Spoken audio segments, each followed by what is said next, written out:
వచ్చే ఏడాది భారత్ శ్రీలంక వేదికలుగా టీ20 ప్రపంచ కప్ జరగనుంది. ఈ మెగా టోర్నీకి టీమిండియా సరికొత్త జెర్సీతో బరిలోకి దిగనుంది. ఈ కొత్త జెర్సీని బీసీసీఐ రిలీజ్ చేసింది. భారత మాజీ కెప్టెన్ టీ20 ప్రపంచ కప్ అంబాసిడర్ రోహిత్ శర్మ ఆవిష్కరించారు. దక్షిణాఫ్రికాతో రాయ్పూర్ వేదికగా జరిగిన రెండో వన్డే ఇన్నింగ్స్ విరామ సమయంలో ఈ జెర్సీ ఆవిష్కరణ కార్యక్రమాన్ని నిర్వహించారు. ఐసీసీ టీ20 ప్రపంచ కప్ 2026 బ్రాండ్ అంబాసిడర్గా నియమితుడైన రోహిత్ ముఖ్య అతిథిగా హాజరై టీమిండియా జెర్సీని రివీల్ చేశాడు.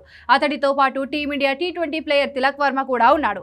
వారితో పాటు బీసీసీఐ సెక్రటరీ దేవజిత్ సైకియాతో పాటు టీమిండియా జెర్సీ స్పాన్సర్స్ ప్రతినిధులు ఈ కార్యక్రమంలో పాల్గొన్నారు. రాయ్పూర్ వన్డేలో భారత బ్యాటింగ్ ముగియగానే భారీ సైజ్ టీ20 ప్రపంచ కప్ జెర్సీని మైదానంలో ప్రదర్శించారు. అనంతరం తెలుగు క్రికెటర్ తిలక్ వర్మతో కలిసి రోహిత్ శర్మ ఈ జెర్సీలతో ఫోటోలకు పోజులిచ్చారు.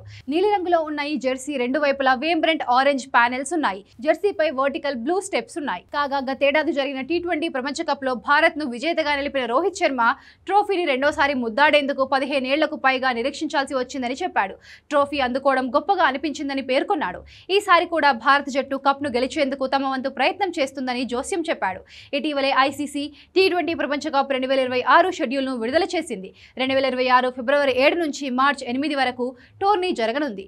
భారత్లోని 5 వేదికలు అహ్మదాబాద్, ఢిల్లీ, కోల్కతా, చెన్నై, ముంబైలో మ్యాచ్లు జరుగుతాయి. శ్రీలంకలోని 3 వేదికలు ఈ మ్యాచ్లకు ఆతిథ్యం ఇవ్వనున్నాయి. ఈ మెగా టోర్నీలో మొత్తం 20 దేశాలు పాల్గొంటున్నాయి. భారత్ గ్రూప్ ఏలో ఉంది. టీమిండియాతో పాటు పాకిస్తాన్, నెదర్లాండ్, నమీబియా, అమెరికాలు గ్రూప్ ఏలో ఉన్నాయి. భారత్ జట్టు తమ తొలి మ్యాచ్ను ఫిబ్రవరి 7న ఆడనుంది. వాంఖడే వేదికగా జరగనున్న మ్యాచ్లో అమెరికాతో తలపడనుంది. ఇక క్రికెట్ ప్రేమికులు ఎంతగానో ఎదురు చూసే భారత్, పాక్ జట్ల మధ్య మ్యాచ్ ఫిబ్రవరి 15న కొలంబోలో వేదికగా జరగనుంది.